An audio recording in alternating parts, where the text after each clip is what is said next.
ವಂದಿಸಿ, ನಮ್ಮ ನಾಯಕರಿಗೆ ಎಲ್ಲರಿಗೂ ಕೂಡ ವಂದಿಸಿ ನನ್ನ ಎರಡು ಮಾತುಗಳನ್ನ ಮುಗಿಸ್ತೇನೆ. ಜೈ ಹಿಂದ್, ಜೈ ಕರ್ನಾಟಕ.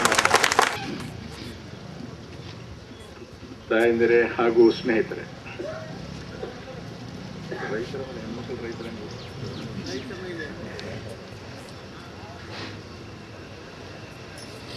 ಇವತ್ತಿನ ದಿವಸ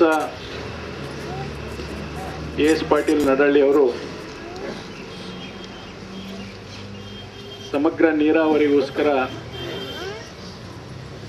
ಸರ್ಕಾರದ ಕಣ್ಣನ್ನು ತೆರೆಸ್ತಕ್ಕಂಥ ಕೆಲಸ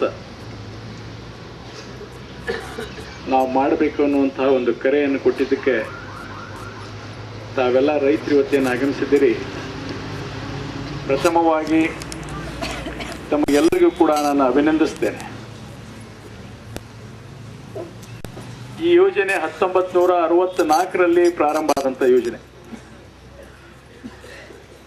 ಆಲಮಟ್ಟಿ ಯೋಜನೆ ಏನಿದೆ 1964ರಲ್ಲಿ ಆಗಿನ ಪ್ರಧಾನಮಂತ್ರಿ ಆದಂತಹ ಲಾಲ್ ಬಹದ್ದೂರ್ ಶಾಸ್ತ್ರಿ ಅವರು ಒಂದು ಅಡಿಪಾಯವನ್ನು ಹಾಕಿದಂಥ ಒಂದು ಯೋಜನೆ. ಈ ಯೋಜನೆ ಪ್ರಾರಂಭ ಹಂತದಲ್ಲೇ ವಿಘ್ನಗಳನ್ನು ಕಾಣ್ತಾ ಬಂತು. ಮೊದಲನೇದಾಗಿ ಆಗಿನ ಅಖಂಡ ಬಿಜಾಪುರ ಜಿಲ್ಲೆ ಏನಿತ್ತು, ಅಖಂಡ ಬಿಜಾಪುರ ಜಿಲ್ಲೆಯಲ್ಲಿ ಬಾಗಲಕೋಟೆ ಕೂಡ ಬಿಜಾಪುರ ಜಿಲ್ಲೆಯ ಒಂದು ಒಂದು ಬಹಳ ದೊಡ್ಡ ನಗರವಾಗಿತ್ತು. ಆಲಮಟ್ಟಿ ಅಣೆಕಟ್ಟೆ ಕಟ್ಟುವುದರಿಂದ ಬಾಗಲಕೋಟೆ ಶಹರ ಹಾಗೂ ಅಲ್ಲಿರ್ತಕ್ಕಂಥ ಬಹುತೇಕ ಹಳ್ಳಿಗಳು ಮುಳುಗಡೆ ಆಗುತ್ತೆ ಅನ್ನುವಂಥ ಒಂದು ಆಕ್ಷೇಪಣೆಯಿಂದ ಬಹಳಷ್ಟು ದಿವಸ ಅದರ ಬಗ್ಗೆ ಸರ್ಕಾರಗಳು ಯಾವ ಕ್ರಮವನ್ನು ಕೈಗೊಳ್ಳದೇನೆ, ರಾಜಕೀಯ ಒಂದು ಸಂಕಲ್ಪ ಇರಲದೇನೆ ಒಂದಿಲ್ಲ ಒಂದು ಕಾರಣ ರಾಜಕಾರಣಕ್ಕೋಸ್ಕರ ಮುಂದೆ ತಳ್ತಾ ಬಂದು, ತದನಂತರ ಆ ಕೆಲಸವನ್ನ ಪ್ರಾರಂಭ ಮಾಡಿದಂತಹ ಶ್ರೇಯಸ್ಸು ಯಾರಿಗೆ ಹೋಗುತ್ತೆ ಇವತ್ತಿನ ದಿವಸ ಹೇಳಬೇಕಾದ್ರೆ ಅದು ಬಂಗಾರಪ್ಪನವ್ರಿಗೆ ಸಲ್ಲುತ್ತೆ ಅನ್ನುವಂತಹ ಮಾತನ್ನ ನಾವ್ಯಾರೂ ಕೂಡ ಮರೆಯತಕ್ಕದ್ದಲ್ಲ. ಅದಕ್ಕೆ ಏನೇನು ಸ್ಥಳಾಂತರ ಮಾಡಲಿಕ್ಕೆ ಯೋಜನೆಯನ್ನ ಕೈಗೊಳ್ಳಬೇಕು, ಆ ಯೋಜನೆಯ ಒಂದು ಸಿದ್ಧತೆಯನ್ನ ಮಾಡಲಿಕ್ಕೆ ಆದೇಶವನ್ನ ನೀಡಿ ಆ ಕೆಲಸ ಅವತ್ತಿನ ದಿವಸ ಕೊಂಚ ಮಟ್ಟದಲ್ಲೇ ಪ್ರಾರಂಭ ಆಯಿತು. ನಂತರ ಪುನಃ ಎಸ್.ಎಂ. ಕೃಷ್ಣ ಅವರು ಮುಖ್ಯಮಂತ್ರಿ ಆದಂತಹ ಸಂದರ್ಭದಲ್ಲಿ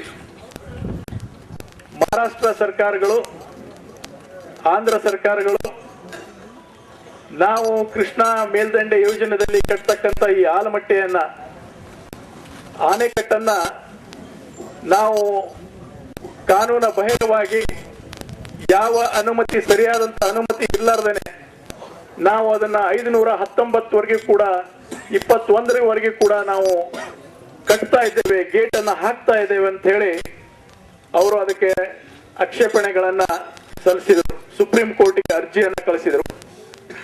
ನಂತರ ಸುಪ್ರೀಂ ಕೋರ್ಟಿನಿಂದ ನಿರ್ದೇಶನ ಮೇರೆಗೆ ಅದು ಟ್ರಿಬ್ಯುನಲ್ ರಚನೆ ಆಯಿತು. ಟ್ರಿಬ್ಯುನಲ್ ರಚನೆ ಆದ ನಂತರ ಎಸ್.ಎಂ. ಕೃಷ್ಣ ಅವರು ಹೇಳಿದಂತ ಮಾತನ್ನ ನಾವು ನೆನೆಸ್ಕೋಬೇಕು. 521ರವರೆಗೆ ಏನು ಗೇಟ್ ಹಾಕಬೇಕು, ನಾವು ಆ ಗೇಟ್ ಅನ್ನ ಯಾವುದೇ ಕಾರಣಕ್ಕೂ ಕೂಡ ಹಾಕೋದನ್ನ ನಿಲ್ಲಿಸೋದಿಲ್ಲ ಅಂತ ಹೇಳಿ ಗೇಟ್ ಅನ್ನು ಕೂಡ ಹಾಕಿಬಿಟ್ರು. ಆಗ ಸುಪ್ರೀಂ ಕೋರ್ಟ್ನವರು ಮಾನನಷ್ಟ ಮೊಕದ್ದಮೆಯನ್ನ ಇವ್ರ ಮೇಲೆ ಹೂಡಿದ್ರು. ಕಂಟೆಂಪ್ಟ್ ಆಫ್ ಕೋರ್ಟ್ ಇವ್ರ ಮೇಲೆ ಹೂಡಿದಾಗ ಎಸ್.ಎಂ. ಕೃಷ್ಣ ಅವರು ಹೇಳಿದಂತ ಮಾತು ಇವತ್ತು ನಾವೆಲ್ಲರೂ ಸ್ಮರಿಸಬೇಕು. ಒಂದು ವೇಳೆ ನನ್ನ ಜನಾಂಗ ಹಾಗೂ ನನ್ನ ರೈತರಿಗೆ ನೀರನ್ನ ಕೊಡುವುದಾಗ್ಲಿ ಅಥವಾ ಅವರಿಗೆ ಯೋಜನೆಗಳನ್ನ ಕೊಡುವುದಾಗ್ಲಿ ಅದು ಅಪರಾಧವಾದರೆ ಆ ಅಪರಾಧವನ್ನ ನಾನು ಸ್ವೀಕಾರ ಮಾಡ್ತೇನೆ, ನಾ ಶಿಕ್ಷೆಗೆ ನಾನು ಒಳಗಾಗಲಿಕ್ಕೆ ಸಿದ್ಧ ಇದ್ದೇನೆ ಅನ್ನುವಂತ ಮಾತನ್ನ ಸುಪ್ರೀಂ ಕೋರ್ಟ್ ನಲ್ಲಿ ಹೇಳ್ತಕ್ಕಂತ ಒಬ್ಬ ಧೀಮಂತ ಮುಖ್ಯಮಂತ್ರಿ ಯಾರಂದ್ರೆ ಕಾಂಗ್ರೆಸ್ ಪಕ್ಷದ ಒಬ್ಬ ಮುಖ್ಯಮಂತ್ರಿ ಮಾಡಿದ. ಇದು ನಾವ್ಯಾರು ಮರೆತಕ್ಕಂಥದ್ದಲ್ಲ. ಆನ್ ಗೋಯಿಂಗ್ ಪ್ರಾಜೆಕ್ಟ್ಸ್ ಬಗ್ಗೆ ದೇವೇಗೌಡರಿದ್ದಾಗೂ ಕೂಡ ಆನ್ ಗೋಯಿಂಗ್ ಇದ್ದು ಅದಕ್ಕೆ ಹಣ ಕೊಟ್ಟರ ನಂತರ ಇವೆಲ್ಲ ಕೂಡ ನಾವು ಅಲುಗಡೆಯೋದಿಲ್ಲ. ಯಾರ್ಯಾರು ಸಂದರ್ಭದಲ್ಲಿ ಎಷ್ಟೆಷ್ಟು ಹಣ ಕೊಡಬೇಕು ಕೊಟ್ರು, ಸ್ವಲ್ಪ ಮಟ್ಟಿಗೆ ನಡೀತು. ನಂತರ ಈಗ ನಾವು ಪುನಃ ಗೊಂದಲಕೊಂಡಿದ್ದೇವೆ. ನಮಗೆ ಯಾವ ಹಣ ಬಿಡುಗಡೆ ಆಗ್ತಾ ಇಲ್ಲ. ನಾವು ಮೊದಲ ರೈತರೇನಿದ್ದೇವೆ, ನಮ್ಮ ಪಾಲಿನ ಹಕ್ಕಿದೆ, ಆ ಹಕ್ಕನ್ನ ಪಡೆದು ನಮ್ಮ ಅಧಿಕಾರ, ಅದು ನಮ್ಮ ನ್ಯಾಯಯುತವಾದಂತಹ ಹಕ್ಕು ಅನ್ನೋದನ್ನ ನಾವೆಲ್ಲರೂ ತಿಳ್ಕೋಬೇಕಾಗಿದೆ. ನಮಗೆ ಅನ್ಯಾಯವಾಗಿ ನಾವೇನು ಕೇಳ್ತಕ್ಕಂಥದ್ದು ಅವಶ್ಯಕತೆ ಇಲ್ಲ. ಇವತ್ತಿನ ದಿವಸ ಎಸ್ ಪಾಟೀಲ್ ನಡಹಳ್ಳಿ ಅವರು ಹೇಳಿದಂತ ಮಾತಿನಲ್ಲಿ ಬಹಳಷ್ಟು ಸತ್ಯ ಇದೆ. ನಾವು ಎರಡನೇ ಹಂತದ ಏನು ಇನ್ನೂ ಬೇರೆ 173 TMC ಬಿಟ್ಟು ಬೇರೆ ನೀರನ್ನ ನಮಗೇನು ಕೊಡಬೇಕು, ಇವತ್ತೇ ನಮ್ಗೆ ಅದನ್ನು ನೀರು ಕೊಡಿ ಅಂತ ನಾವು ಬೇಡಿಕೆಯನ್ನು ಇಡ್ತಾ ಇಲ್ಲ. ಅದು ಯಾವಾಗ ಇತ್ಯರ್ಥ ಆಗುತ್ತೋ ಅವತ್ತಿನ ದಿವಸ ನೀರನ್ನು ನಾವು ಪಡೆಯೋಣ ಅಂತ. ಆದ್ರೆ 173 TMC ನೀರು ಸಮಗ್ರವಾಗಿ ಏನು ನಾವು ಬಳಕೆ ಮಾಡ್ಕೋಬೇಕಾಗಿದೆ. ಅದರಲ್ಲಿ ವಿಶೇಷವಾಗಿ 4000 ಎಕರೆ ನೀರಾವರಿ ಮುಳವಾಡದಲ್ಲಿ ಏನು ಉಳಿತಾಯ ಆಗಿದೆ, ಆ 4000 ಎಕರೆ ನೀರಾವರಿಯನ್ನ ನಾವು ಚಿಮ್ಮಲಗಿ ಏತ್ ನೀರಾವರಿಯಿಂದ ಮಾಡ್ತಕ್ಕಂಥದ್ದು. ಮತ್ತು ನಮ್ಮ 11 TMC ನೀರನ್ನ ಕೊಪ್ಪಳ ಮತ್ತು ಗದಗ ಜಿಲ್ಲೆಯ ಅಭಿವೃದ್ಧಿಗೋಸ್ಕರ ಏನು ಬದಲಾವಣೆ ಮಾಡಿದ್ರು, ಆ ಬದಲಾವಣೆ ಮಾಡಿದಂತದನ್ನ ಇವತ್ತೇನು ಅದನ್ನ ಸ್ಥಗಿತಪಡಿಸಿ ಆ 11 TMC ನೀರೇನಿದೆ, ಆ 11 TMC ನೀರನ್ನು ಕೂಡ ನಾವು ಬಳಕೆ ಮಾಡೋದಕ್ಕೋಸ್ಕರ ನಾವು ಯಾರ ಪರವಾನಗಿ ಕೇಳಬೇಕಾಗಿಲ್ಲ. ಆ ಕೆಲಸ ನಾವಾದ್ರೂ ಪ್ರಾರಂಭ ಮಾಡಿ ನಮ್ಮ ಜನತೆಗೆ ನೀರನ್ನ ಕೊಡಿ ಅನ್ನುವಂತಹ ಬೇಡಿಕೆ ನಮ್ಮದಾಗಿರ್ಬೇಕಾಗತ್ತೆ. ಇವತ್ತು ಸರ್ಕಾರ ಈ ವಿಷಯಕ್ಕೋಸ್ಕರ ಹಿಂದೆ ನಾನು ಹೇಳಬೇಕಾಗತ್ತೆ. ಮುದ್ದೇಬಾಳದಲ್ಲಿ ಯಾರ್ಯಾರೋ ಸನ್ಮಾನ ಮಾಡಿಕೊಂಡ್ರು. 60 ಕೋಟಿ ರೂಪಾಯಿ ಚಿಮ್ಮಲಗಿ ಏತ್ ನೀರಾವರಿಗೆ ಈಗಾಗಲೇ ಕೊಟ್ಬಿಟ್ಟಿದ್ದೇವೆ. ಸನ್ಮಾನ ಯಾರಿಗೆ ಸನ್ಮಾನ? ಶಾಸಕರುಗಳಿಗೆ ಸನ್ಮಾನ ಅಲ್ಲ, ಯಾರೋ ಅವ್ರ ಆಫೀಸ್ನಲ್ಲಿ ಕೆಲಸ ಮಾಡೋರಿಗೆ ಕೂಡ ಸನ್ಮಾನ. ಯಾಕೆ? ಅವ್ರು 60 ಕೋಟಿ ಕೊಡಿಸಿದಾರೆ ಅಂತ ಹೇಳಿ ನನಗೆ ಆಶ್ಚರ್ಯ ಅನಿಸ್ತು. ಏನಿದು ಪಬ್ಲಿಸಿಟಿಗೋಸ್ಕರ ಜನರ ಮುಂದೆ ಏನೆಲ್ಲ ಹೇಳ್ತಾ ಹೋದ್ರೆ ಸತ್ಯ ಅಂತ ಹೇಳಿ ಆ ಒಂದು ಯೋಜನೆಗೆ ಟೆಂಡರ್ ಕರೆದ್ರು. ಸರಿಯಾದಂತ ಅದಕ್ಕೆ ಏನಪ್ಪಾ ಅಂದ್ರೆ ಏನು ಎಸ್ಟಿಮೇಟ್ಸ್ ಅನ್ನ ಮಾಡಬೇಕು, ಆ ಎಸ್ಟಿಮೇಟ್ಸ್ ಅನ್ನ ಮಾಡಲಿಲ್ಲ. ಗೊತ್ತವ್ರಿಗೆ ಚುನಾವಣಾ ಬಂದಿದೆ, ನಾವು ಪ್ರಚಾರ ತಗೋಬೇಕು, ಅದ್ರ ಹೊರತು ಬೇರೆ ಏನೂ ಮಾಡಲಿಲ್ಲ. ಅದು ಟೆಂಡರ್ ಕೂಡ ಆಗ್ಲಿಲ್ಲ. ಟೆಂಡರ್ ಹಾಕಿದ್ರು ಕೂಡ ಯಾವನೋ ಒಬ್ಬ 40% ಬಿಲೋ ಹಾಕ್ಸಿದ್ರು, ಯಾವನೋ ಒಬ್ಬ ಏನಪ್ಪಾ ಅಂದ್ರೆ 100% ಅಬೋವ್ ಹಾಕಿದ. ಆ ವ್ಯತ್ಯಾಸಕ್ಕೋಸ್ಕರ ಎರಡೇ ಟೆಂಡರ್ ಬುಕ್ಲೆಟ್ ಅಲ್ಲಿ ಇಬ್ಬರೇ ಗುತ್ತೇದಾರರು, ಒಬ್ಬ ಪೂರ್ತಿ ಕಡಿಮೆ ಆಗ್ತಾನ, ಒಬ್ಬ ಪೂರ್ತಿ 100 ಪಟ್ಟು ಹೆಚ್ಚಾಗ್ತಾನ.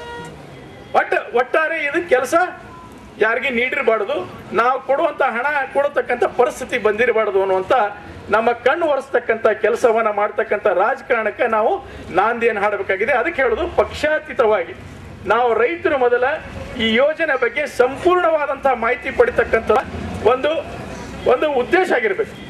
ಸಂಪೂರ್ಣ ಮಾಹಿತಿಯನ್ನ ನಾವು ಇದನ್ನ ಪಡೆದ ನಂತರ ನಮ್ಮ ಹೋರಾಟ ಇವತ್ತೇನಾಗಿದೆ, 4000 ಎಕರೆಗೆ ಏನಪ್ಪಾ ಅಂದ್ರೆ ನಾವು ನೀರಾವರಿ ಮಾಡಬೇಕಾಗಿದೆ ಚಿಮ್ಮಲಗಿ ಏತ್ ನೀರಾವರಿಯಿಂದ. ಆ ನೀರಿಗೋಸ್ಕರ ನಮಗೆ ಈಗಾಗಲೇ ಹಣ ಕೊಡಿ. ನಮಗೆ ಅದಲ್ಲದೇನೆ ಮುಂದೆ ಬರ್ತಕ್ಕಂಥ ಬಿ ಸ್ಕೀಮಿನ ನೀರಾವರಿಗೋಸ್ಕರ ನಮಗೆ ನೀರು ಬೇಡ. ಇವತ್ತು ನಮಗೆ ನೀರು ಬೇಡ. ನಾವು ಸಿದ್ಧತೆಯನ್ನು ಮಾಡ್ಕೋಬೇಕಾ? ನಾವು ಕಾಲುವೆಗಳನ್ನ ರಚನೆ ಪ್ರಾರಂಭ ಮಾಡ್ಬೇಕಾ? ಎಲ್ಲಿ ಲಿಫ್ಟ್ ಮಾಡಬೇಕು, ಎಲ್ಲಿ ಏನೇನು ಯೋಜನೆಯಲ್ಲಿ ಏನೇನು ಮಾಡಬೇಕು ಅನ್ನೋದು ಅದಕ್ಕೇನು ತೊಂದರೆ ಇಲ್ಲಲ್ಲ. ನಾವು ಸ್ಟೇಟ್ ಫಂಡ್ ಇಂದ ಹಣ ಕೊಡಕ್ಕೆ ಏನು ತಪ್ಪಿದೆ? ರಾಜ್ಯ ಸರ್ಕಾರ ತನ್ನ ಸ್ವಂತ ಹಣ ಕೊಡ್ಲಿಕ್ಕೆ ಏನ್ ತೊಂದರೆ ಇದೆ ಇದರಲ್ಲಿ? ಯಾಕೆ ನಾವೇನಪ್ಪಾ ಅಂದ್ರೆ ಪದೇ ಏನಪ್ಪಾ ಅಂದ್ರೆ ನಾವು ವರ್ಲ್ಡ್ ಬ್ಯಾಂಕ್ ಇಂದಾನೇ ಹಣ ಬರಬೇಕು, ಅಥವಾ ಸೆಂಟ್ರಲ್ ವಾಟರ್ ಕಮಿಷನ್ ಅವ್ರ ಪರ್ಮಿಷನ್ ಕೊಟ್ಟ ಮೇಲೆ ನಾವು ಏನಾದ್ರೂ ಒಂದು ಅಡವನ್ನಿಟ್ಟು ಒತ್ತಿಯನ್ನಿಟ್ಟು ಸಾಲವನ್ನು ಪಡಿಬೇಕಂತ ಯಾಕೆ ಹೋಗ್ತೀರಿ? ಇವತ್ತು ನಮ್ಮ ಹಣಕಾಸಿನ ವ್ಯವಸ್ಥೆಯಲ್ಲಿ ಸುಭದ್ರವಾದಂತ ಒಂದು ಹಣಕಾಸಿನ ವ್ಯವಸ್ಥೆ ಇದೆ. ರಾಜ್ಯ ಸರ್ಕಾರಗಳಿಗೆ ಹಣಕಾಸಿನ ಬಾಬತರಲ್ಲಿ ಕೊರತೆ ಇಲ್ಲ. ಆದ್ರೆ ನೀರಾವರಿಗೋಸ್ಕರ ಯಾಕೆ ತಾರತಮ್ಯ ಮಾಡ್ತಾ ಇದ್ದೀರಿ? ವಿಶೇಷವಾಗಿ ಅಪ್ಪರ್ ಕೃಷ್ಣ ಯೋಜನೆಯಲ್ಲಿ ಯಾಕೆ ತಾರತಮ್ಯ ಆಗ್ತಾ ಇದೆ? ಭದ್ರಾ ಯೋಜನೆಯಲ್ಲಿ ಯಾಕೆ ತಾರತಮ್ಯ ಆಗ್ತಾ ಇಲ್ಲ? ತುಂಗಾ ಯೋಜನೆಯಲ್ಲಿ ಯಾಕೆ ತಾರತಮ್ಯ ಆಗ್ತಾ ಇಲ್ಲ? ಎಲ್ಲ ಕೆಲಸ ಇವತ್ತು ಏನ್ ನೋಡಿದ್ರು ಕೂಡ ಭದ್ರಾ ಯೋಜನೆಗೆ ಹಣ 10 ಕೋಟಿ ರೂಪಾಯಿ 20 ಕೋಟಿ ರೂಪಾಯಿ ಕೆಲಸ ಇದ್ರೆ ಇವತ್ತು 30 ಕೋಟಿ 100 ಕೋಟಿ ರೂಪಾಯಿವರೆಗೂ ಕೂಡ ಹೆಚ್ಚುವರಿ ಮಾಡಿ ಅದಕ್ಕೆ ಹಣ ನೀಡ್ತಾ ಇದ್ದಾರೆ.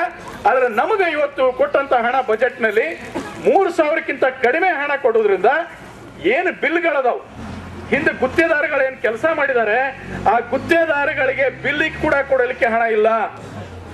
ಆ ಗುತ್ತೇದಾರಿಗೆ ಹಣ ಕೊಡ್ಲಿಕ್ಕೆ ಕೂಡ ಇವತ್ತು ಅವ್ರ ಹತ್ರ ಹಣ ಇಲ್ಲ.